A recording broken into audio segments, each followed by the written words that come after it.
So when writing this, I wanted to call the Caped Crusader a more adult Batman, but I think that word's been used and overplayed to talk about cartoons with adult humor and dirty jokes. This is not an adult Batman or even a grounded take on the mythos we all love. This iteration of the character and the story feels more like a mature version of the character. A truly noir Batman set somewhere between the 1940s and the 1960s. While Batman the Animated Series has this Art Deco aesthetic, this show fully commits to the setting by stripping Batman of most of his gadgets. Though his trademark grapple gun is still around, instead, this show relies heavily on good old-fashioned serials and detective work.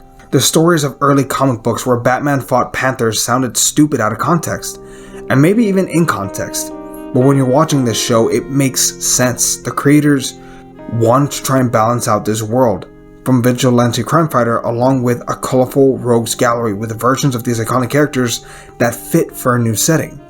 First on the line is the version of the Joker that wait a second. Hold on. Can't be right.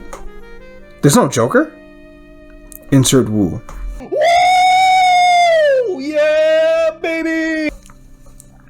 Look, I'm not trying to be a jerk, but I think that most of us are a little jokered out right now, and I think not having him in this first season right away is a good call. He would have most likely overshadowed all the other villains. Instead, other villains are allowed to breathe while possibly creating the best version of Harley Quinn that can challenge Batman in all the best ways, examining his psyche, but again, we'll get to that later.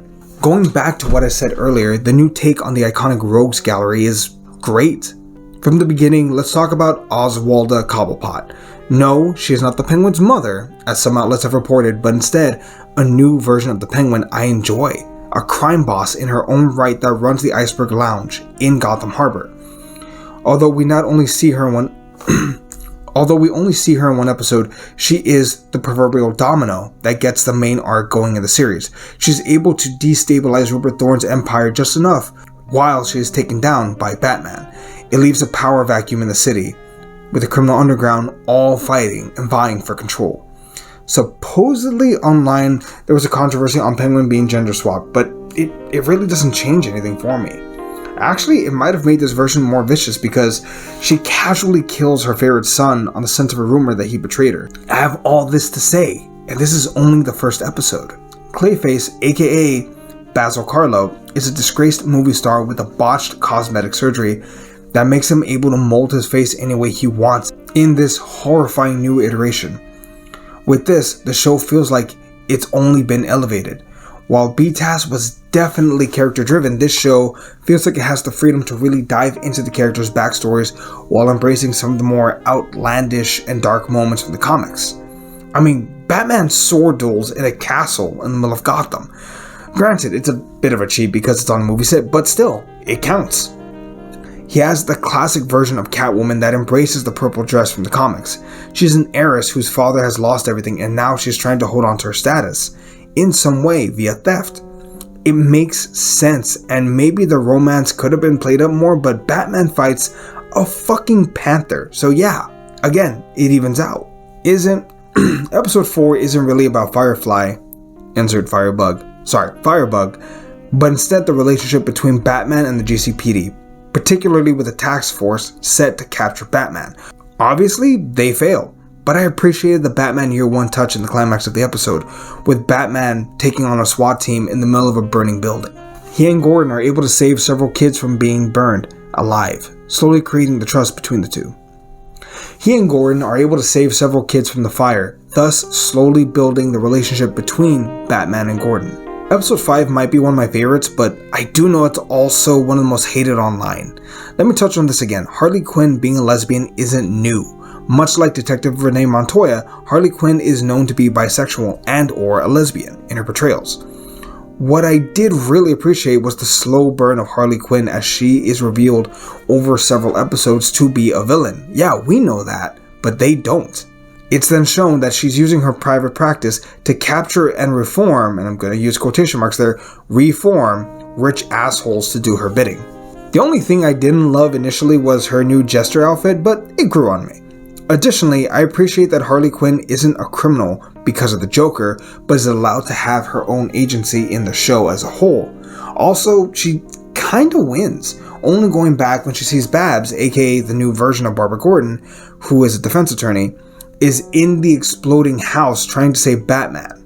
I really do hope they continue to build Harley Quinn as the show goes on as a true standalone villain against Batman.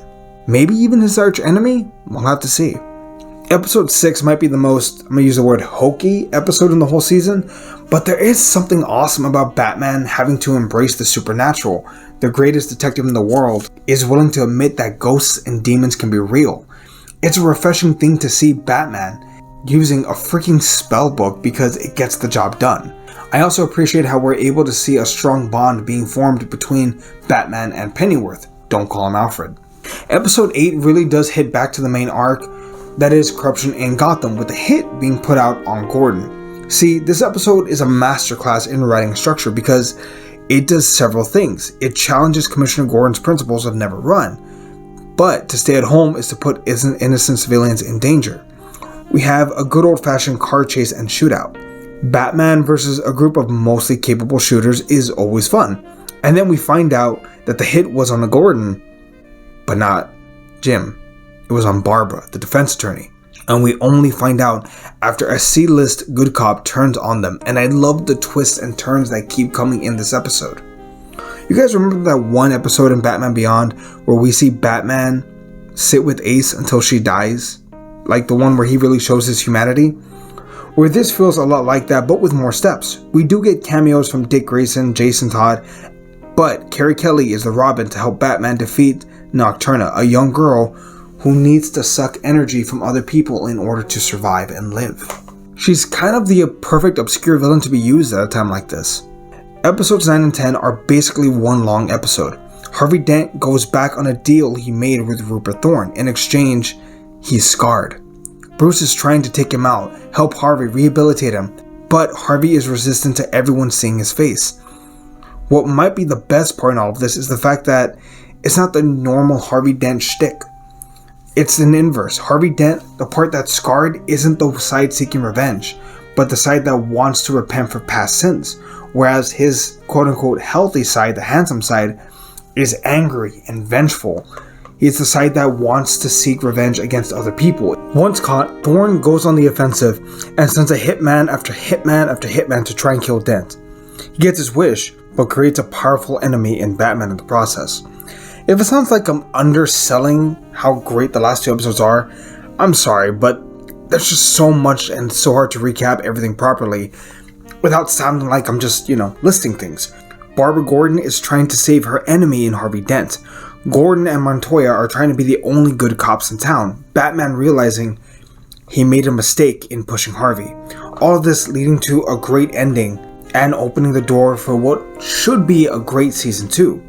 The elements of this show are grounded in noir lore, detective work, old cliches, and tropes that are perfect for a return to an age where we are seemingly slowly embracing true crime and detective stories once again.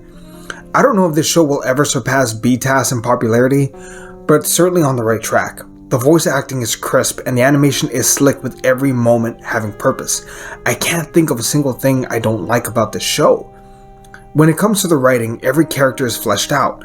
Granted, 5 of the 10 episodes focus on a one-time villain of the week. However, it always feels like we are on theme and working on the main arc while dealing with the monster of the week. It's not a bad thing, it's just a certain style of writing. This show deserves all the love it can get and more. I could never do it justice. And also, be sure to stick around for the final scene. You're in for a laugh. The show is, to me, perfect. It's a 10 out of 10.